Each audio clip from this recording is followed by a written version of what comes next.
Hi. Hello. Hello. Welcome to A Couple of Sassholes podcast. I'm Brooklyn Johnson. And I'm Mother Terry. And this is our power hour of true crime where we talk about fucked up people doing fucked up shit, usually for fucked up reasons or sometimes no reasons at all. That's right. Or they leave us pondering what the reasons are. Also I will today. I will leave us all pondering. This is that fucking end of a movie that just goes blank. And you're like, but do I know exactly what happened? True crime blue balls? No. No? Okay. No. Okay. There's no blue balls. You definitely got to ejaculate. Okay, good. That's always a good thing. That is the most important. Gotta get in it. Yes. Things that have happened. Ew, that made me feel gross. Skip. It made me feel gross. So things that have happened since we last recorded, because we had some sassy replays. Like, I feel like it's been a while since we have sat in these chairs that make us feel a little bit heavier. That's all squishy. It's something about the chairs. I sit and spread. 100%. 100%. It's Yeah. just like my thighs on a table. On a table? You know, when you sit your On a table. Only on a table. No, The it chairs happens are on fine. any sturdy thing. Anywho, okay, a lot of weird shit's happened. You just got back from Mexico. Is there anything that you wanted to share on Mexico?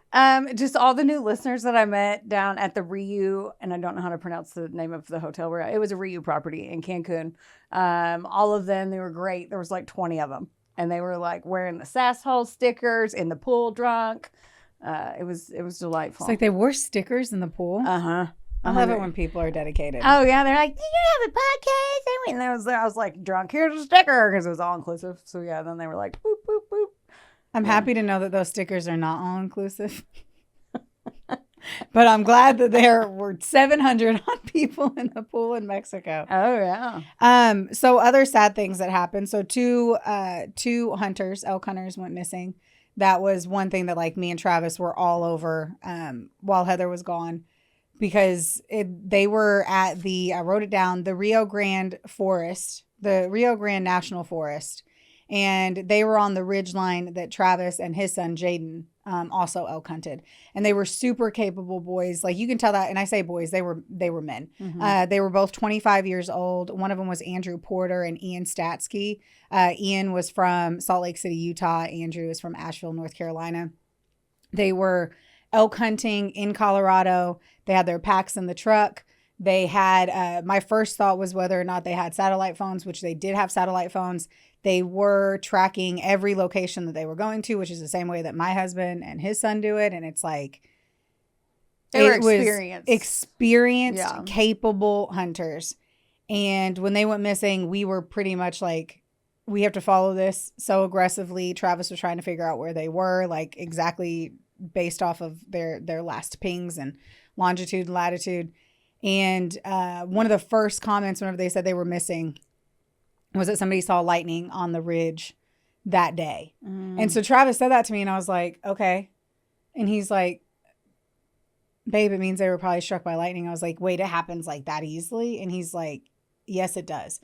And Heather and I were at the Eastern Kentucky Outdoor Expo. If you're down for expos, don't forget about the Western Kentucky Outdoor Expo. The Eastern Kentucky Outdoor Expo, they're amazing, about a month apart. Whenever we were there, one of the guys that was at the show told us about how he got electrocuted. And he was just, and what was weird is he had a really bad shoulder injury and he was leaning up against his tent and he was shocked.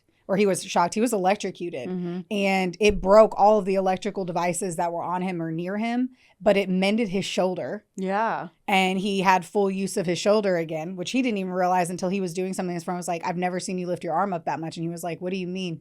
And anyway. Yeah. So we knew it happened. Yeah. And I've heard it a lot from backpacking and hikers 1,000 times. They're like, the mountain storms coming out of nowhere. The biggest concern is being struck by lightning. Well, their bodies were found 5 days later, and they were struck by lightning. So then I was reading the article before I got here to just like double check everything, and like they're like the hair on their body, like they were singed. But they did say too, it seems like the second it happened, like it was a lights out situation, which is the only thing you can hope for. Right. And I was like, Travis, I don't even know how I would feel if that happened. Like, he goes, I'm sure what they did is the rain got really bad, so they went and they sat up against a tree to wait for the rain to stop. And unfortunately, that tree got struck by lightning. And he was like, the one thing you can think of is like, what I love to do is hunt. And he was like, if that was my last moment, was sitting underneath a tree during a storm doing one of my favorite things, I think that there wouldn't be a more like wholesome way for me. Now, obviously, these kids were 25 years old. They were so young, left their families way too young. And it was just, it was just really sad. Yeah. But that was one that I've been like all over. Yeah. And just fucking sad about. And also just worried. It just scares the shit out of me. It's a new layer of concern since next year when Travis gets his, hopefully he'll get pulled for his lotto on that. And then we'll be able to go and I'll be like in a camper for 2 weeks while he's on a mountain ridge. And I'm like, new level of fear. Right. I was mostly just the fucking bears. And then now I am scared of lightning. Yeah, because you don't think that can happen. Like, especially me not being an outdoors lady. Like, if you hear someone gets struck by lightning, it's like that's a 1 in a bazillion chance. You don't think right that it's actually a really common threat. Yeah, I didn't realize it until you told me that earlier today. Actually, so yeah, that was a bummer. Bizarro. Yeah. And then, what the fuck is going on with the rapper? With David, so you looked into it more too, but like all I saw first was that a body of a 15-year-old girl was found in the trunk of a Tesla, right? An abandoned Tesla, and that it was owned by the rapper David. Yeah, D4VD, and he got famous on TikTok, and then was actually going on tour. So the girl's name. God, my notes, of course. He had a great voice. His sound is really great. Yeah. So Celeste Rivas Hernandez was 15, and she went missing in April of 2024. So a while before this happened. Yeah. And then So a year and a half, essentially. Yeah. And they found her. They identified her, and then David. That was his Tesla that they found, and it got reported because they smelled the smell, and it was actually just all in September. They smelled the smell from the tow place, or what's it called where they tow the cars to? When you said tow place, I was like, with the toes? The place with the toes. I was like, a nail salon. I was like, I don't know. No, but the vehicle was wasn't impound lot. Yeah, so it had been left abandoned, so it was impounded. Yeah, it was at the impound lot, and they traced it back to him. He lived close to there in a place that he rented. By the way, he was renting it for $20,000 a month. Anyway, so they traced it back to him. Then they just on the 16th, they actually served a search warrant on his apartment and stuff. They haven't arrested him yet. He's still out. Now, people are starting to back away from him because there's a lot of conspiracies about how the two are connected, because she was 15, he was 20. They started digging in. It's a lot of web sleuthing too, actually, because he was on TikTok, so his life was in front of the camera. Yeah. So they dug deep. He had one of his lyrics that wasn't published, but somebody dug up. It says Celeste with her name on my chest. So, like, she's 15, he's 20, and they had a friendship. They went live a couple times on TikTok together. There's a video I saw that allegedly he'd made the heart shape when she was at his show. So, like, and there's also somebody, TMZ reported, and he has a tattoo on his finger that says, his index finger that says SHHH, and she has the same one. So there's a lot of things that nothing's proven. Right, because they're saying that he's being super cooperative with the police is what I saw. He's still posting saying this song's dropping on this day, but like her body was just identified and they started the autopsy on the 16th of September. Now, I also had heard too that the body had been in the vehicle decomposing for an extended period. It had been a minute.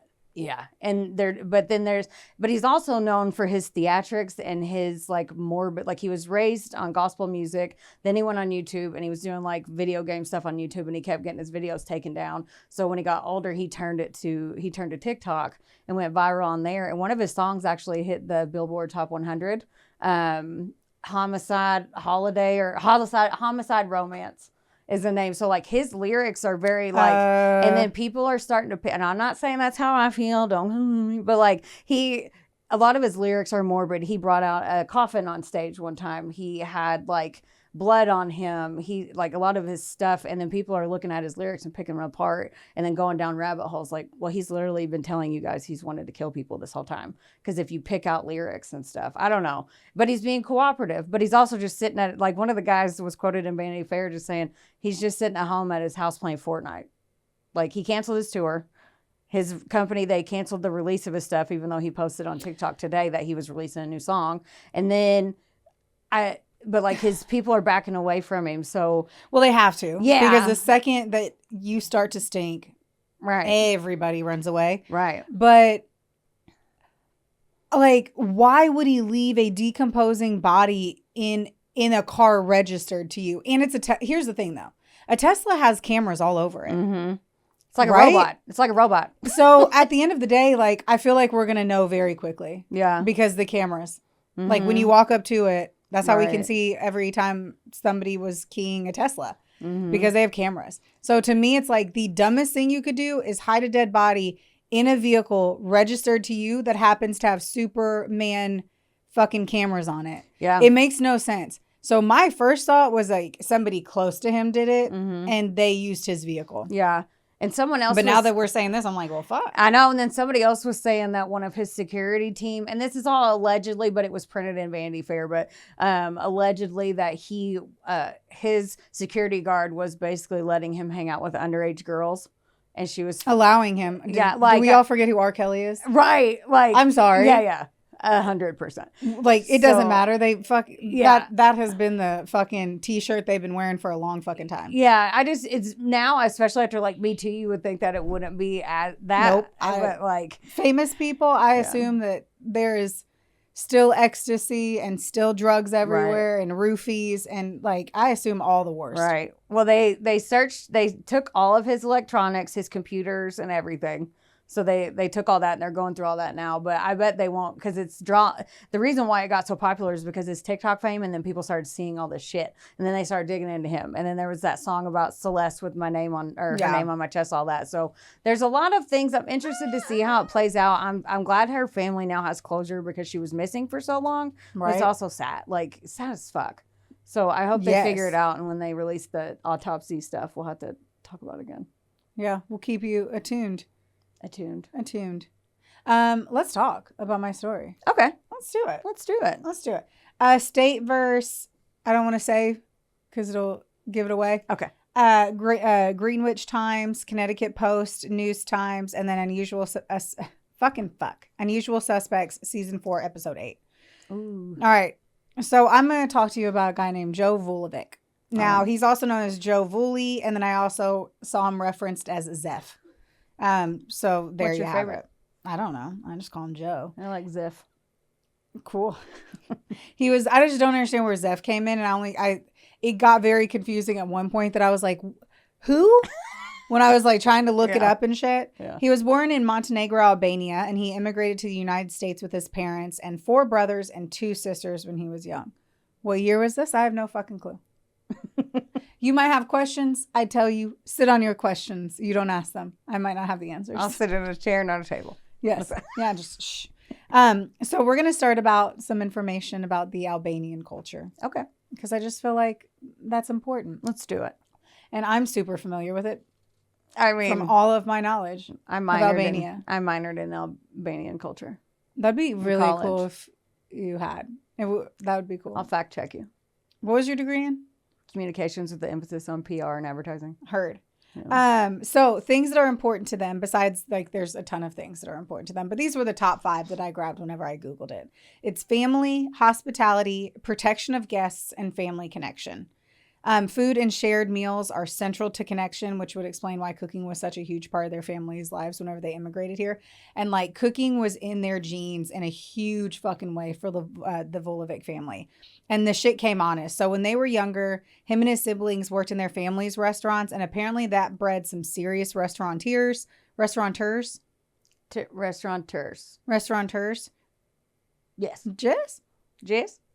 Restaurateurs? She did this. She shrugged. Restaurant owners. Restaurateurs. People who own a restaurant. It looks like some of the siblings also opened up restaurants. They had like 2 in New York and then another one in Connecticut. Nice. So like, out of the family of 42, right? What is that? 4 plus 2 plus him, 7. Equals 42. Like there were Yeah. 3 locations that they listed that other family members had restaurants. So fucking banging ratios of Right. what they're doing, and in hard ass areas. Yeah. Joe grew up working really hard in those kitchens. He got a lot of that hands-on experience, which at the end of the day literally breeds the best chefs. As he gets older, he ends up working at Vulevic, which is, so his last name is spelled Vulevic. And he worked at a restaurant called Vuli, Vuli. So then I had to double check everything that somebody wasn't fucking with me online. And apparently this was a revolving restaurant atop the Stamford Marriott and had years of experience from there. So this place is now closed. I ended up finding a Facebook group called Stamford, Connecticut, the way it used to be. And everyone talked about this restaurant. Everybody was bummed it was gone. Yeah. They were like, I never got to go. It was great. And then one of them goes, hey, is that where the blank, blank, blank happened? And it wasn't. It's somewhere else. But it still got my goat that, like, I guess Stamford had changed so much. There's a fucking Facebook page of like everything it used to be. I was like, rock on nostalgia. I love it. Nostalgia. The goal for him is to always open up his own restaurant. I think that's what there's literally 12 fucking hit shows on this. I can't even lie that we just started. So we were watching The Bear because sexy man. Once more, sexy man only because he's a great actor. I would not be interested in him if he just like appeared in front of me. That Jeremy White, he's great. I think he's wonderful. The main dude on the show? Yes. He's cute on the show. But then, on the show. Mm-hmm. Yes. Or if and he then likes sang. The other one is the Black Rabbit. And so it's another one with a restaurant owner. And I don't know. I just got too into the restaurant thing and that's how I got here. So I also work for a restaurant owner. So I'm like very into restaurants right now. And it's a lot. Anyway, Joe had the same desires and he was ambitious as hell and he was determined to make it happen. So in January of 2003, Joe opens up the Gusto Ristorante which is his very own restaurant in Danbury, Connecticut. I also picked this one because my sister used to live in Danbury, Connecticut, and I've been there. Huh. I came whenever she had her first of 400 babies. No, her first of 5. And when Rowie was born, I went to Danbury to visit. Is it pretty there? Back then I was like in Miami and traveling the country, like, I was traveling the world fucking hell. I was traveling the world at the time. So like that was not an interesting trip to me. Right. And I was literally listening to a baby cry all the time and I didn't have a car and I had no money. So I can't really say I really got to like see Danbury for everything it was worth. Like maybe. Her husband was in school and it just, anyway. And so no, I did not see this restaurant, though I'm pretty sure it was around the same time. Oh man. Okay, from what I have read and seen, because I saw the show, Joe was a true lover of food and he was dedicated to his craft and his restaurant. He worked long hours. He was hands-on. He would work the kitchen line. He was really in charge of the food, which usually managers, that's not really the case. He ran to get the freshest ingredients and he gave it his all. And he was known for being a perfectionist, which is what you have to fucking be if you're going to own a restaurant. Like, I don't think you can just... You could be like, that's good enough. Right? Yeah. But no one's coming back. The restaurant was upscale as fuck. So it was a Manhattan-style dining establishment with like a banging ass wine list. It had refined table settings with Waterford crystal. Oh. Which is like $1 million a glass. So then I was like, okay. And they said some type of Chinese like place setting, which I could only assume was expensive, but I didn't care as much about that because I was so into the cups. And so Waterford crystal is $100 a glass. One glass is $100. One glass.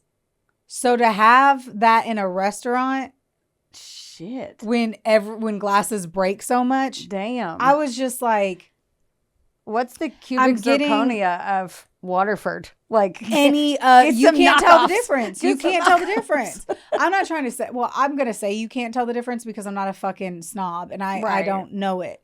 But like people go antiquing and find Waterford because somebody didn't realize it and they fucking put Waterford on a thing for $5.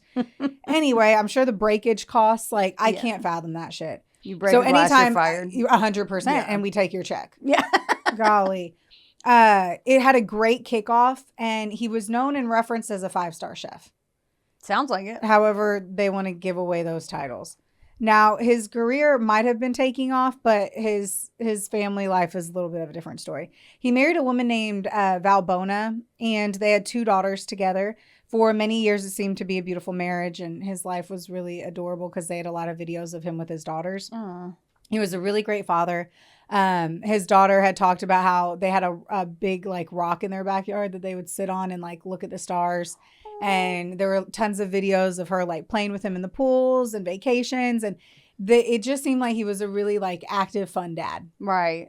That warms my heart. Yes. But I'm going to go back in time a little bit. So he opened that restaurant in January of 2003. Okay. Here are things that are officially going to start to grind my gears. Are you grinding your own gears today? I am grinding. Well, no, they are. Oh, They are grinding my gears. Okay. So in 2001 to 2002, they had filed multiple Chapter 13 bankruptcy cases before the restaurant was ever opened. So I have a lot of confusion, and I don't feel like they talked about it enough on the show. And then I also realize you don't find a lot of information online. So there you have it. I'm like, I just don't... I don't think it's a good idea to open up an upscale, expensive ass restaurant when restaurants are the most likely things to fail, and they cost a shit ton of money, and it takes a really long time to get out of the red. And you had done multiple cases of bankruptcy, which also I don't understand how you could have gotten the loan. I was thinking that when you said it. But we're going to keep going. Okay. Now, they ended up separating in 2003, and Valbona had left with the kids, and she moved in with her parents. She also filed for divorce in October of that year, and she had chosen to keep her address undisclosed, and she did file a restraining order. Oh. Now, from what I pieced together, here's 2 things I have to say, too.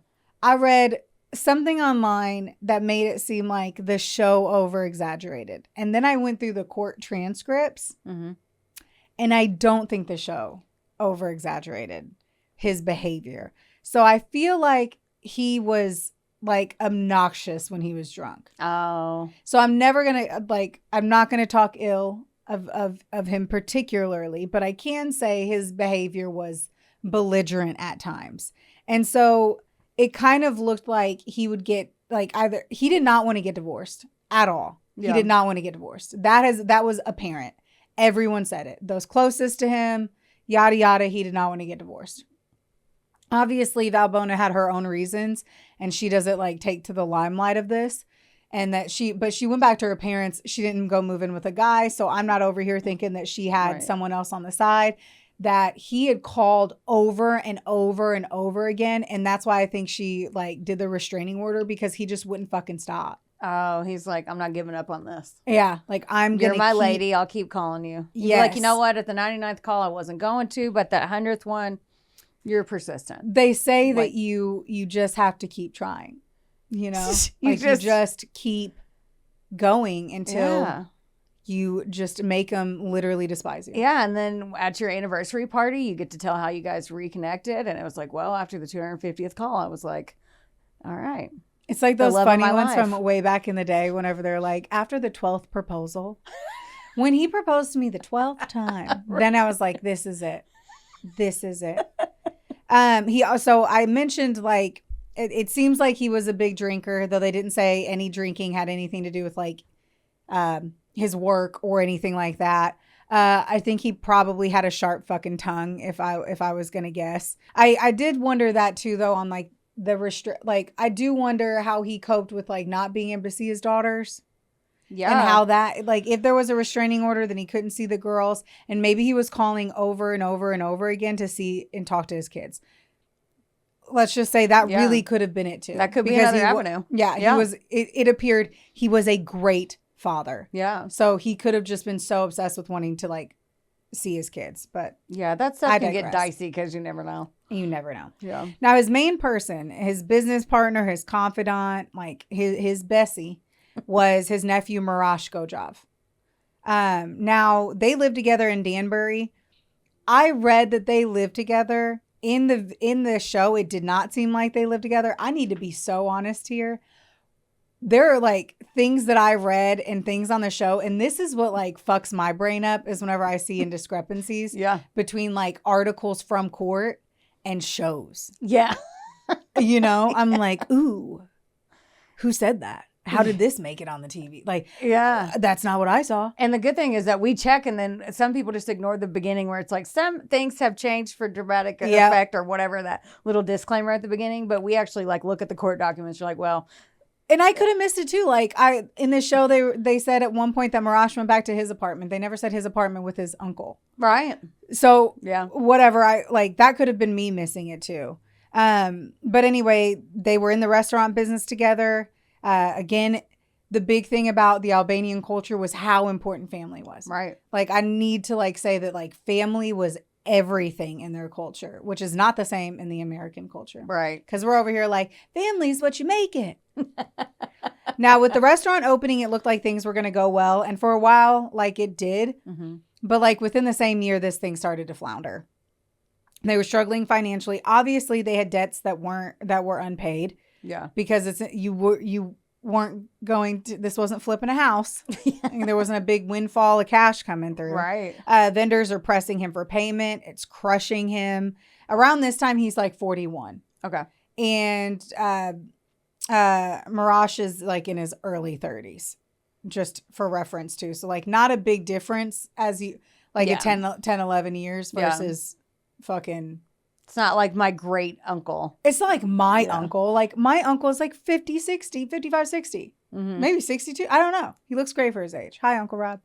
But I that would be weird. Yeah, because they could be cousins too. I have cousins they could be that cousins, are older than that. So I totally get what you're saying. Yeah. So obviously Joe is in he's in a hard ass place. He has unpaid vendors, the divorce, the restraining order, not seeing his kids. All of this shit it has to stress him out. But when I say that too, I'm all of that shit was going on essentially. And yet you still made the restaurant such an expensive upscale one. Yeah. Start out with a hot dog stand. Gourmet hot dogs. What's the problem? Everything. But everything is wrong. But that's a food truck. That is not a restaurant. I know, but you know what I'm saying? No, take it down. Take it down a notch. I can drink my water out of a glass that looks like crystal. Right. That I can't. I'm stuck on that. But it also means that only so many people can afford to dine. And expensive restaurants mean that only certain people can dine there. Yes. Yes. So anyway, from the cutlery to the glasses to the service, he had to have been so devoted to it. But I still just don't understand why maybe if you're sitting in a puddle of debt, it's probably not a good idea to then flick yourself into an ocean of it. Right. And I feel like that's kind of what happened here. Yeah. Not my pig, not my farm. Now, the house that Joe and his wife owned had foreclosure attempts on it too. Bad state of affairs. Now, where did this money come from? Here is where I'm going to say, from what I saw and I'm going to tell you my version. Okay. I'm going to be honest that this is Brooklyn Johnson's version of events. And I'll tell you what else I saw and why I'm I don't believe you. I don't fucking believe you. Now, where could the money come from? Because you can't just get $200,000 loans when you filed for bankruptcy and your house has had foreclosure attempts. Yeah. I just know for a fact you can't do that. Right. You can't apply for loans after you've declared for bankruptcy in any capacity. Mm-hmm. Now, it's an Italian restaurant. So, I'm just going to assume it is by Gusto Restaurant. But probably the mob, right? That's why I said loan shark for real, though. Yeah. So, according to police warrants and local reporting, before opening Gusto Restaurante, Joe Vulevic and his nephew / business partner Marash Gojcaj borrowed a Gojcaj. Borrowed a large sum of money from Rudaj and Kaladi. So these names refer to individuals associated with the Rudaj organization, sometimes described as the Albanian American organized crime group operating in New York and Connecticut in the early 2000s. Reportedly. Allegedly. And I have to say reportedly because I just saw it on a report. I don't even have an allegedly. Oh. $200,000 was loaned to them by these fellas. Now, I'm going to say we're going to get to something else. They're going to dig in deeper, and it seems like that wasn't the case, but I call bullshit. I'm calling bullshit, man. There's no other way. So like the simple math of the bank account, I'm just going to let this sit over here. It's going to bulk ferment, and we're going to come back after it's risen. So things are piling up, right? It's about time for some shit to go down. Okay. So we're going to talk about Marash. Okay. So he's young. He's in his early 30s at the time. And of course, he has to be like feeling this shit. There's no way he's not. Right. Like, there's just no way. It could not have been like hidden from him. No. And not to mention, like, they said too, like, you're realizing that the restaurant isn't filling up. Like, it's just, it ain't coming together. He knows that vendors are calling for payments and all that jazz. Yeah. So on the night of April 4th, 2004, Joe, who's now 41, and I said because I never mentioned his age, because unfortunately this was not the article of finding hard and true facts. I did not get people's family trees on this one at all. So him and Marash, they end up going out to the inn at Newtown for dinner and drinks, because if money's bad, I was just thinking that. If you're struggling financially, go get more credit and go dine at other restaurants when you have your own fucking restaurant. That's what I always say. Go back to the mob. I'm sure they have a lot of interest rate on the mafia. Right. So they go there and then they return to Gusto later that evening. Now, business had been slow, I'm guessing, as it usually was. And so they closed the restaurant early, which they said around 11:30 p.m. And I'm like,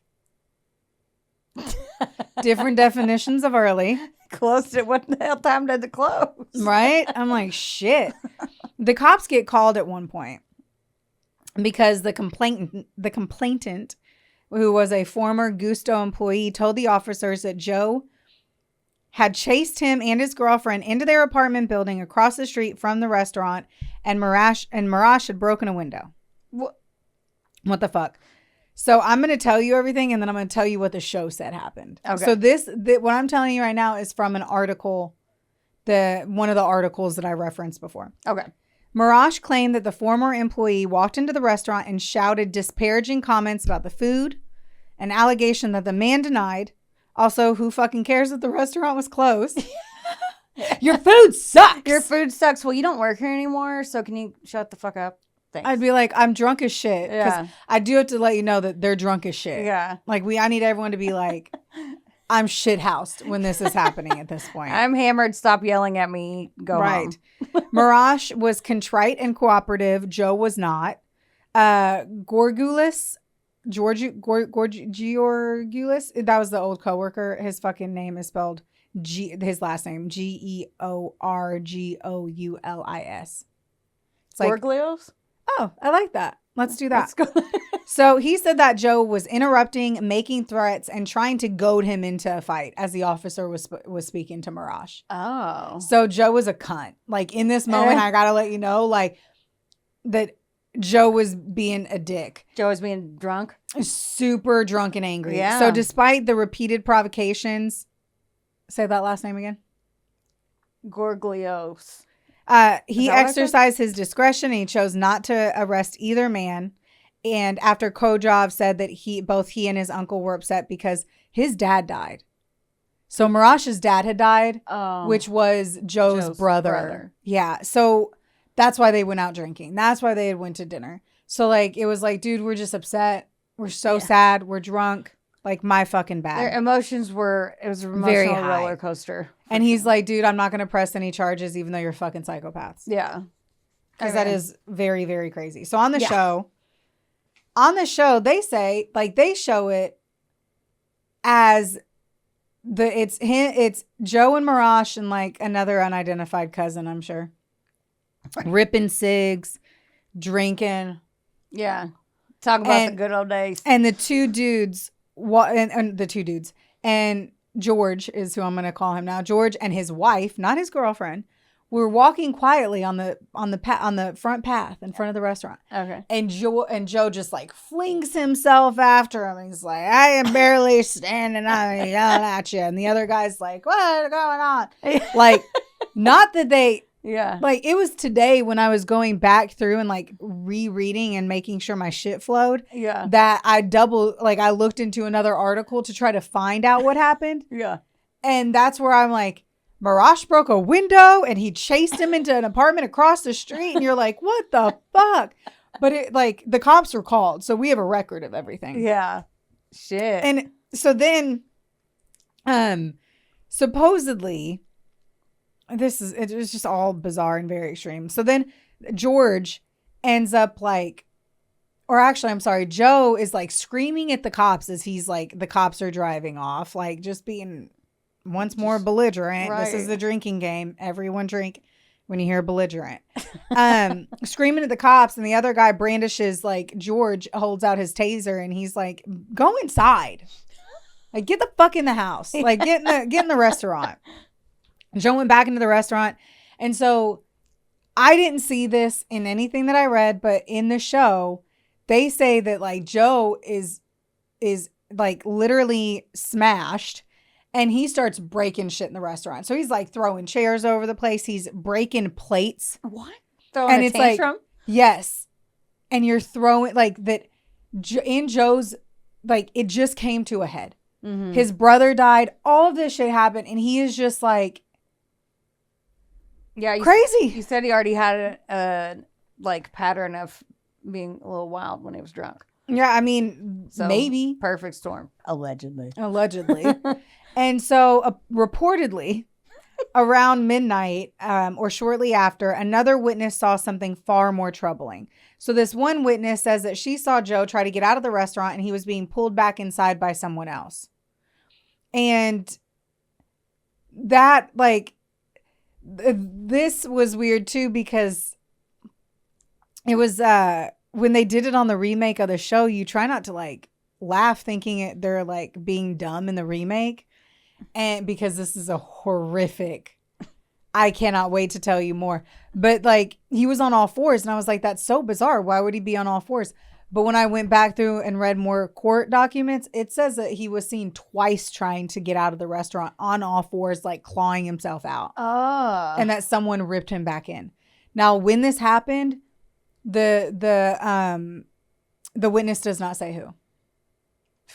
They don't say who, though they knew who it was. Mm.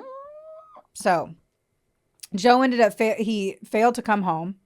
And of course they say like, yeah, it was noticed. Marash called the police the very next day and said that he was missing. He said he knew his uncle was drunk, but he just figured he wanted to take a walk. This is the thing that always like gets my goat. This is what tosses my biscuits. I thought you were going to say salad. Sorry. So he's so drunk in the video. It sounds like he's drunk. He's super upset. Mm-hmm. Yeah, just let a super drunk guy walk. No. Just let him go. Especially if he's already pissed off and fired up. I not only think of it from that perspective, Yeah. but like that's like to be a man, to be a guy and be able to just walk drunk through town. Right. And like they'd be like, there's Joe, he must be drunk again. You're never gonna make like he ain't Iron Mike. You know what I mean? I'm just Anyway. Of course, people find this strange that he disappeared, and they're heavily concerned about him. His daughters are wondering where he could be, and they don't have a lot to go on. Originally, Marash had said that he thought that he had just gone on a walk after yelling at that old coworker, and he was cooling off.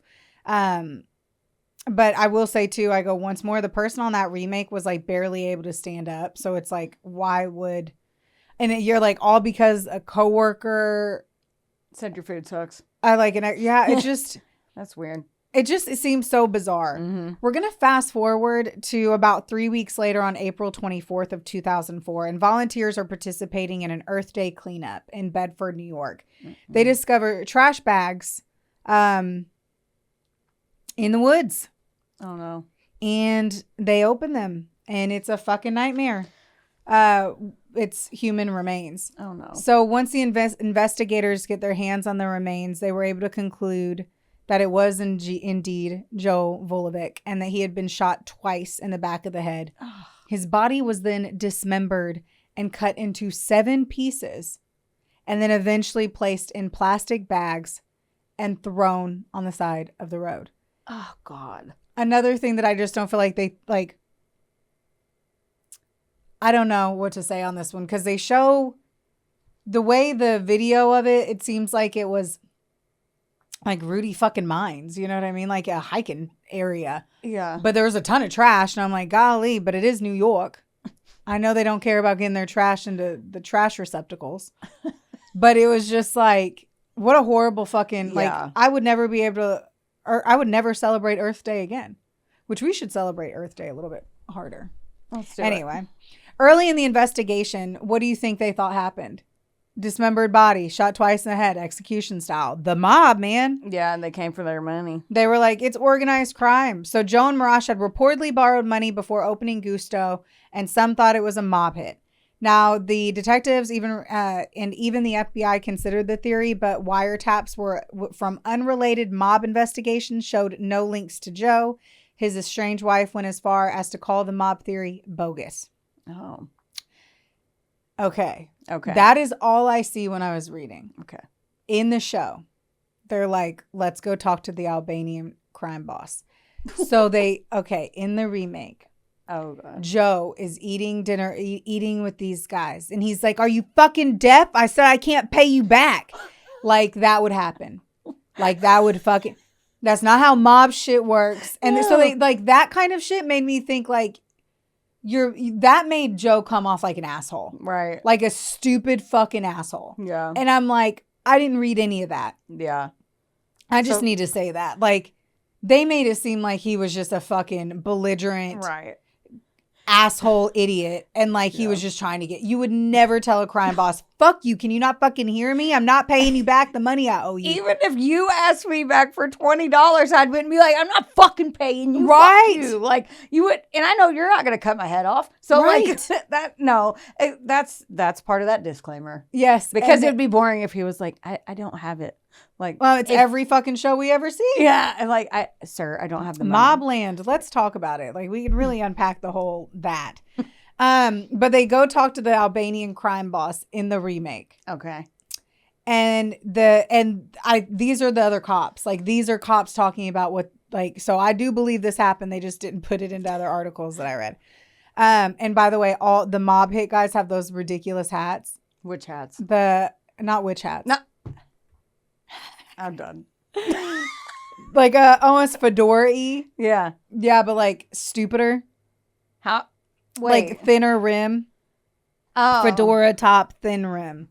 Anyway, so they say that they talked to the dude. Oh, and by the way, when they're saying that they think it was a mob hit, get ready for this. They have a dude like pull the guy and he's smoking a cigar and he has like a saw. Like it's nothing. Like he's like cutting into butter. And I'm like, this... Like just over here, just like the reenactment was my gosh, was just so ridiculous. It sounds like cinematic gold. Oh, I mean, okay. So he goes, I don't kill men for that kind of money. Dead men don't pay you back. Then they said, well, what if he disrespected you? And he goes, I wouldn't hide it. I would kill him and I'd leave his body for his family. Duh. Like, right. I'm not hiding a murder. If you disrespect me, I'm killing you and your family. Why would I then hide the body? They typically do, from what I've read and stuff, like they're going to prove a point. They go into your kid's 13th birthday party in your backyard and murder you. Right. Like that's what they do. They're not going to be like, let's drive. I don't know how far that was away from Danbury, but they're not going to go hiking and take him out there. Right. Yeah. Exactly. So, of course, after they dig through all of this and then they get the forensic accountants in to review their books, it doesn't look like anything had really gone down like that. That's the part that I kind of like, or at least that they say to the degree of him being killed for. But I still think there's no other way I can understand how he got the money. He can't go into one of the check into cash places and be like, hey. Right. I'm going to get that $200. Right. You know, and then I also heard too, as I'll mention later on in here though, that they had a reputation for being like that restaurant and that family, Marash and Joe, had a correlation to the mom to some degree. There was a reputation for it. People had fear of them for it. Oh. So it had to be to some way. They were involved. They were connected somehow. Just, yeah. Right. Like the girl who saw Joe try to get out of the restaurant, who saw the person, was scared of him because she had heard that. I was going to ask why she didn't say anything to anybody like immediately. Because if you saw that, you'd be like, that person's literally trying to get out. Oh, and then I found out that he went missing and then his body was found. Yeah, even if I didn't know anybody was missing, I'd be like, hey, I don't know if this is weird or not, but can you send somebody over? But she's like, I'm not going to snitch on the mob. I mean, that proves it right there to me. Right. Yeah. Yeah. Like. Yeah, it proves. I'm going to be honest. I thought about that. I was like, would you? And I'm like, no, not the mob. I'm sorry. Yeah, I've seen so many mob shows and I'm like, they will kill you like it's nothing. It's wild. And they will kill you for witnessing something and they'll kill your roommate and they will kill your dog. I just can't cope with that kind of life. I can't be around the mob. It's something I just can't do. Anyway, later on, the girl will finally admit who she saw and it takes like 4 years. I bet it did. Yeah. So instead, investigators turn their attention back to the people who were closest to them. So they first go into like, did his ex-wife's brother kill him? Because he's rowdy. Like, I guess he was a rowdy dude and he was tired of the harassment that was going on with his sister. Like, leave my sister alone because they're also like family tied. Was this angry coworker who was like, no, I'm cool. Yeah. He With didn't his even press charges. Right? With No. his taser. Now, one of the most damning details for investigators was a simple tool that had gone missing. And that was a meat cutting saw from the Gusto's kitchen. All of this is going to stem and confirm and confront from the fucking saw in the restaurant. Oh. Staff confirmed that a saw normally kept in the restaurant was no longer there after the night that Joe disappeared. At first glance, it might not have seemed unusual until 3 weeks later when his body is found and he's been cut up. Yeah. They're like, well, we should probably now this is saying something. This is painting a story. Yeah. So when his body was discovered in Bedford, New York, it had been dismembered into 7 pieces. The forensic analysis revealed that the cuts were consistent with a butcher's or a meat saw, exactly the same type that was missing from Gusto.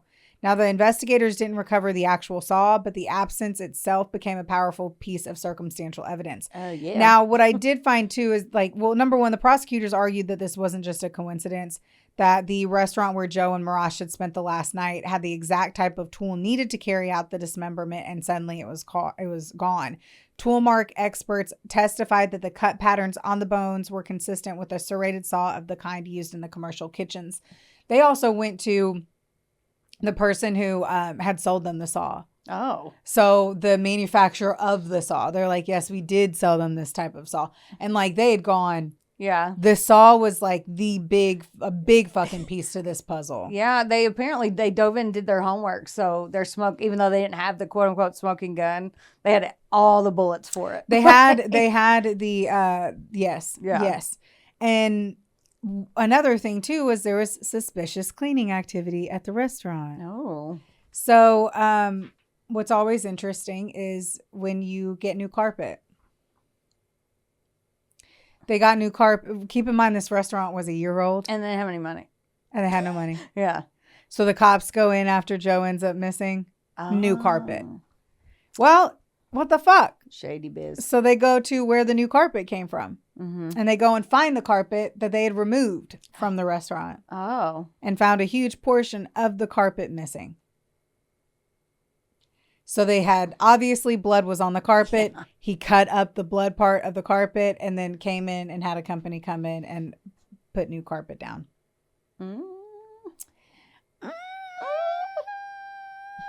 And then the alarm system. So the thing is Marash had been like, dude, no, I left. Yada yadas. It doesn't help when you have your fucking security alarms that you're... Homeboy Marash did not think, guys. It was Marash. What? Who's shocking? Like, I'm friends, Phoebe. This is brand new information. Right? Like, they didn't even look at him originally because they believed, like, it was so improbable. Yeah. Because they were Albanian. Family. That it's amazing, too, that they're like, because of their culture, it's improbable. Yeah, but I don't know. Here, though, we look at in the inner circle first.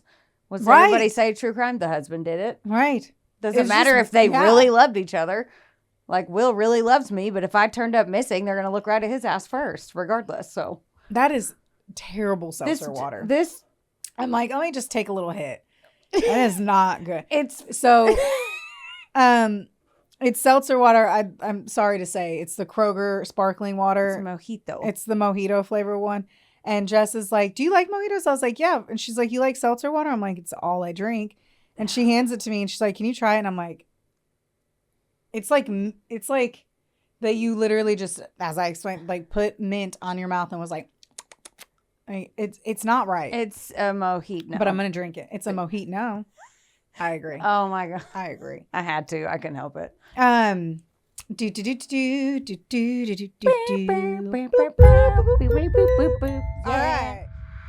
Wonderboy Media is not only the proud producer of this glorious magic employing your ear holes right now, but they're also a big deal. Get in touch with them today to make all of your dreams a freaking reality. From using their bangin' ass podcast studio, Where we are right now. to creating amazing videos and editing our content like the mystical mavericks they are. Your podcast can go further when you have a Wonder Boy. Hit up Drew today at wboymedia.com. Or text him day or night at 270. Just kidding. Does your face look like a mugshot lately? Then it is officially time for you to visit Hetef Aesthetics in Owensboro, Kentucky or Nashville, Tennessee. That's right. Go see our girl Amber Teasley and her team because they'll have your face and your skin look like a damn filter. And their staff is absolutely amazing. It's like a mini Botox party, which personally is my favorite. You leave looking fresher and you don't have a hangover. Another good thing is that if you go in there and you tell them that a couple of Sassholes sent you, you get 15% off of everything. That's unbelievable. So Yes. if you have been considering getting that glow up and making that ex jealous, it's time. Combined with alarm system logs showing late night activity, the physical evidence painted a picture of the murder happening right there in the Gusto's restaurant. What? I know. This detail, the missing saw, shifted the story for investigators. Early theories about the mob hit became harder and harder to believe because why would an outside hit crew bother to dismember Joe with his own kitchen equipment? Wow. Why risk leaving evidence in his own restaurant? The theory that the killing was committed by someone inside his circle with access to the restaurant and its tools grew so much stronger. Right. And ultimately, that's exactly what prosecutors put before the jury, that Marash Gojcaj,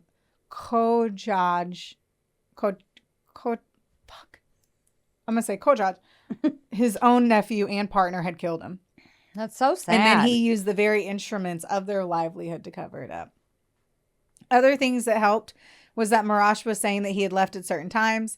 And then he was very adamant about the times that he left the restaurant. And then obviously the fucking door was like, no, bitch. Yeah. He also said he left at certain times. And then he made phone calls. No way.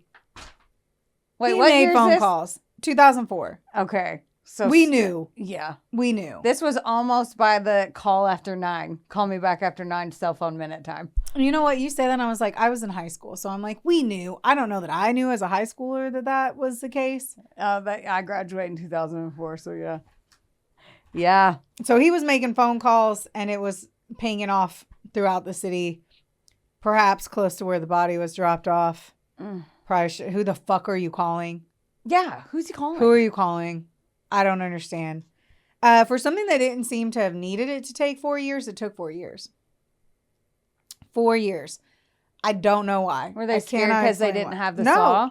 No, I was thinking about to prosecute. I mean, they had everything else. Yeah. So They had everything else. that's my only thing to think of, that they usually try to go. They don't want I to know. try it again if they think that there's a chance they might lose Right. or something. Then maybe it took like the witnesses. I don't know. Well, so then they say because of when Gorglios had said with his taser, "You get back in there," that Marash was saying, "Yeah, I was pulling him back into the restaurant because I didn't want him to him to go over. for him to be like, get back in there in the middle of the fucking night." You know what I mean? It made no sense. It made no sense. Like they're saying that is why that witness saw. And then, so those 4 years later, they interview her again, and she's like, yeah, it was Marash. So she knew for 4, like, this chick knew this whole time who was likely the culprit and couldn't say anything. Marash was arrested in March of 2008, and the trial opened in September of 2010. I'm going to give you crazy years, and I don't understand He why. had to wait a while. And they featured testimony about those strange hours of the night of April 4th. The coworker outside the restaurant, the witness who saw Joe get pulled back inside, and the damning forensic details. I need to insert in here real quick that when he was arrested, he was in jail for a DUI. Marash was already in jail when they realized that they were coming for him. So, during the trial, a New York inmate named Anthony D'Amato testified that while Gojcaj was serving his time in New York, he confessed that he had shot and killed his uncle, dismembered the body, and left it by a roadside in Bedford, New York. So they had a jailhouse snitch. Yep. And he was in there for a DUI. I was he was like, trying to act like a bad guy. I was like, you know what? Always a good idea to, admit to your crimes. You're like, hey, Anthony, I know I we're wish they pretty would. close. We're pretty close. We've been in here for 16 hours, right? Well, you have to think Let me about tell it. ya. He had gotten away with it for 4 years. Yeah. Or maybe the other guy had a worse crime than he did. And he was trying to act hard. I mean, whatever it was, he had gotten away with it. He had no Yeah. idea that he was going to get arrested for it. Right? Like, you have to Yeah. stop and realize, like, dude got a DUI. Yeah. And he could have been drunk. He was like, I ain't shit. I killed my uncle and fucking chopped up his body. And it's like, okay, bro. You're like, cool. I'm going to Right? go sit over here. Of course, during cross-examination, they're like, Anthony sucks. He is a long criminal. Oh, yeah. Whatever. Who Doing the fucking thing. cares? All the things. This was just icing on the cake. They had so much other fucking evidence. Yeah. It really didn't matter at that point. Right. On November 5th of 2010, the jury returned a guilty verdict after 3 days of deliberation. At this time, Marash Gojcaj was 34 years old. I think maybe every time I kept saying 34, maybe he was in his late 20s, because that was the only time I got his age was whenever he was in during trial. So he was probably in his late 20s and whenever this should happen. Math is hard. A murder charge in Connecticut generally carries a minimum of 25 years and a max of 60. In March of 2011, once more, we're still taking a long time. I know. It's like 2004 to 2011. He was arrested in 2008, and 2011 is when he's like fucking sentenced. My God, if he was innocent, Yeah. that would have been terrible. Oof. He was sentenced to 50 years in prison. Good. Appeals followed, challenging the use of security logs, the testimony of the inmate witness, and the jury instructions. But the Connecticut appellate court upheld the conviction. Appellate. Thank you. Yeah. Appellate. Appalachia.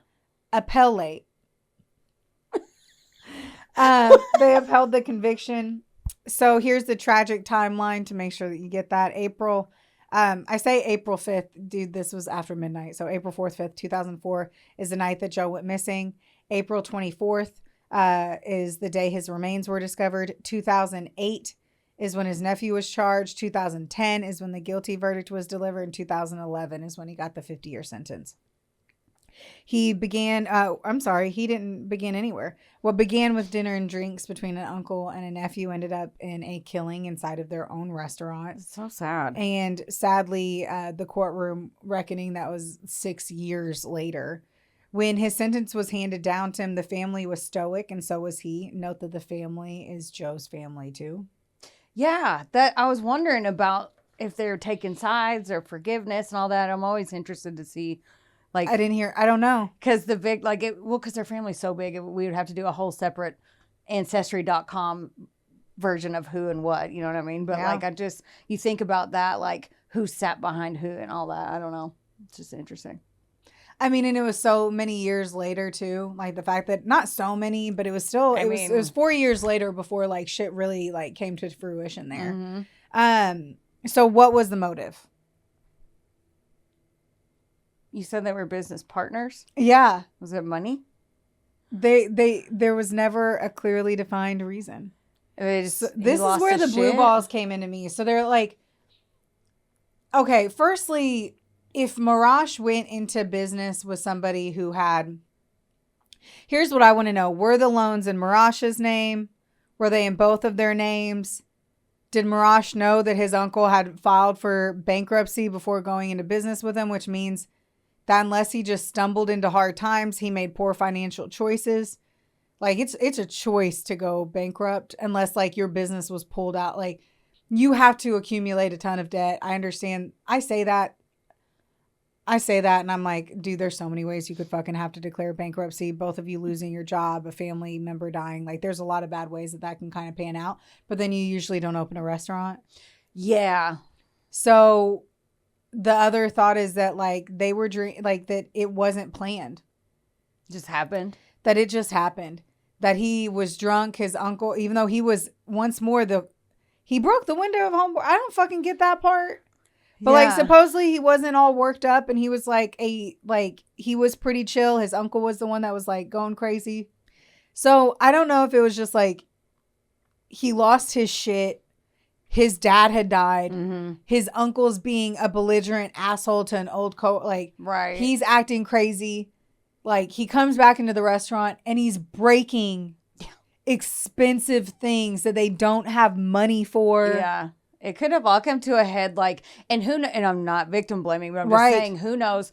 Maybe Joe got really drunk and he was like, well, fuck your dad. Your dad was an asshole anyway. He's drunk and like his, right. And maybe he snapped. He's like, you just broke $2,000 worth of glasses. You broke 20 of them. Like, right. So who knows what happened after their emotions were heightened. They were re-heightened again. The adrenaline's going. They're drinking probably more. And like, close people fight, especially if they're in business together. You fight way harder with family than other people. Yeah. So like, no one knows. And that's the sad part. But it was also 2 shots in the back of the head.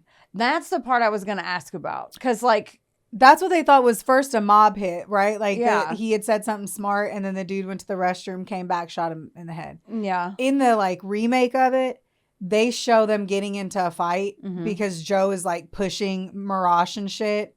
And then he ends up like pushing him on the ground and taking his gun out and shooting him in the back of the head. It's just, no one talked about the gun. Yeah, I also didn't see what happened with the gun. Whose gun? Who was it registered? Right. Kind of bullets. I think one bullet went out. The other one stayed. Like, I don't understand that part as well. And you're right. I feel like it was a crime of passion. Yeah. Like, he had gotten so fucking pissed off. He was so fed up.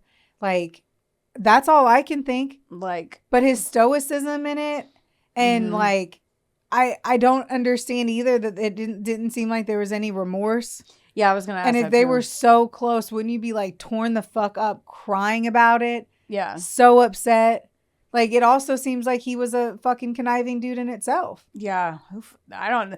To shoot your roommate, if they were roommates, your uncle, who has been so close to you for like. Right. I don't understand. I don't get that either.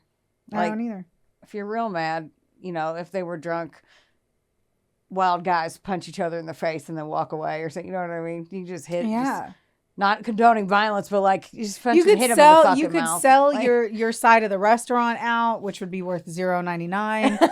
But like, he could have just been like, I'm done with this shit. Yeah, I'm over it. It's not worth it to me. Yeah. Like, we're not cool anymore. Like, I fucking hate you for your mistake. Who had the taser? No, the taser was the neighbor guy. That was the old coworker. Okay, was he? You kept saying, like, every time you did it, it made me picture like an 85-year-old man. And I was like, I just feel like if you brandish a taser and you're like, get back in there, like, that just feels old.